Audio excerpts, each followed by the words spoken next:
प्यार दीवाना होता है मस्ताना होता है, मात्र हेच प्रेम जीव घेणंही असतं.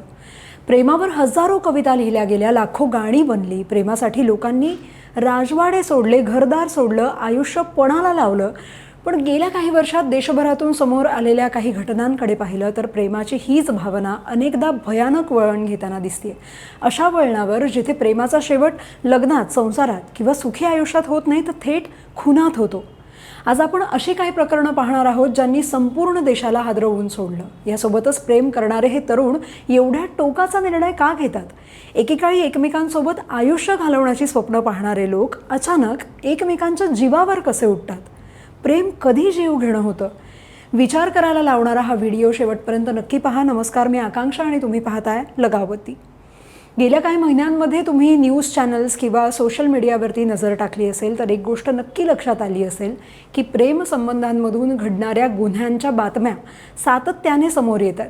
काही ठिकाणी प्रियकरानं प्रेयसीची हत्या केली, काही ठिकाणी पत्नीने प्रियकरासोबत मिळून नवऱ्याचा काटा काढला, तर काही ठिकाणी नकार पचवता न आल्याने थेट जीव घेण्याचा निर्णय घेतला गेला. आणि अशाच घटनांच्या यादीत आता आणखी एका नावाची भर पडली आहे, केतन अग्रवाल. पुढच्या महिन्यात लग्न होणार होतं, घरात लग्नाची तयारी सुरू होती, पाहुण्यांच्या याद्या बनत होत्या, लग्नाच्या चर्चांनी घर गजबजलं होतं, आयुष्याच्या नव्या प्रवासाची स्वप्न रंगवली जात होती. पण एका ट्रेकिंग ट्रिपनंतर सगळंच बदललं. सुरुवातीला केतनचा मृत्यू अपघात असल्याचं सांगण्यात आलं. ट्रेकिंग दरम्यान तो दरीत पडल्याचा दावा करण्यात आला. पण पोलिसांना काही गोष्टी संशयास्पद वाटल्या. तपास पुढे गेला आणि प्रकरणाला वेगळंच वळण मिळालं. तपासात समोर आलेल्या माहितीनुसार केतनची होणारी पत्नी सिया गोयल आणि तिचा प्रियकर चेतन चौधरी यांच्या भूमिकेवर संशय व्यक्त करण्यात आला.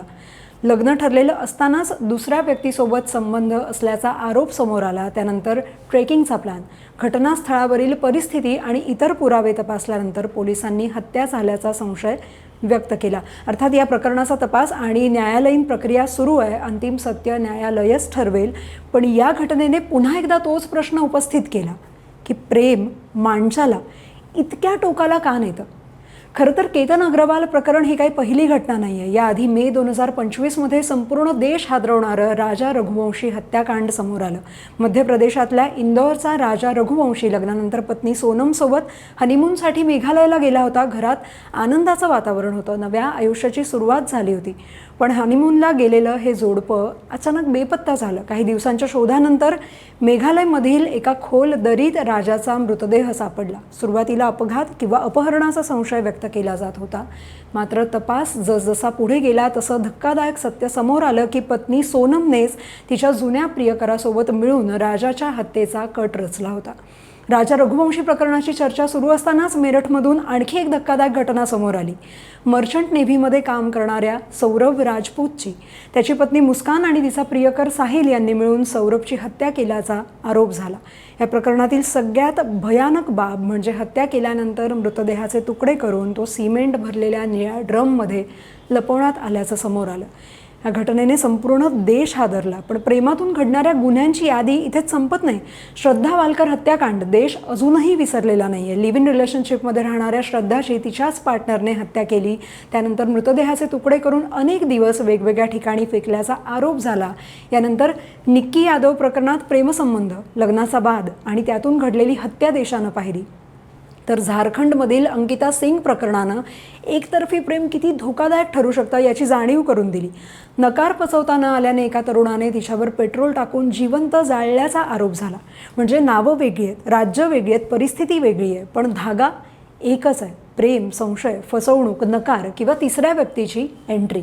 आणि म्हणूनच आता प्रश्न फक्त या घटनांचा राहिलेला नाही आहे. प्रश्न आहे की अशा घटना का वाढतायत? नॅशनल क्राईम रेकॉर्ड ब्युरोच्या आकडेवारीनुसार देशात हत्येचं तिसरं सगळ्यात मोठं कारण प्रेमसंबंध आणि अवैध संबंध आहेत.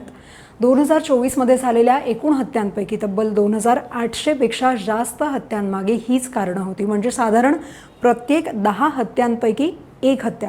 मग प्रेम माणसाला इतक्या टोकाला का नेतं? मानसशास्त्रज्ञांच्या मते अशा घटनांमागे 4 प्रमुख कारणं असतात: ब्रेकअप, तिसऱ्या व्यक्तीची एंट्री, फसवणूक किंवा नकार. नातं संपल्याचं स्वीकारता न येणं, जोडीदारावर मालकी हक्क असल्याची भावना, मत्सर, असुरक्षितता आणि सूडाची भावना या गोष्टी अनेकदा व्यक्तीला टोकाच्या निर्णयाकडे ढकलतात. पण केवळ एवढंच कारण नाही आहे, तर तज्ज्ञांच्या मते आजच्या काळात अशा प्रकरणांमध्ये वाढ होण्यामागे आणखीही काही कारणं आहेत.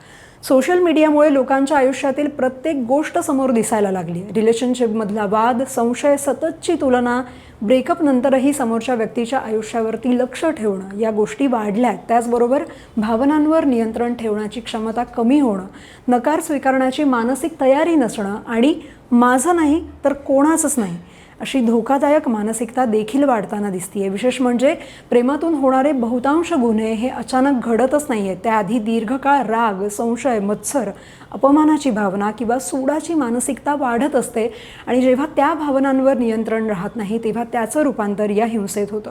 राजा रघुवंशी, सौरभ राजपूत, श्रद्धा वालकर, अंकिता सिंग किंवा केतन अग्रवाल ही फक्त काही गाजलेली नावं आहेत, पण अशा शेकडो घटना दरवर्षी देशभरात घडत आहेत.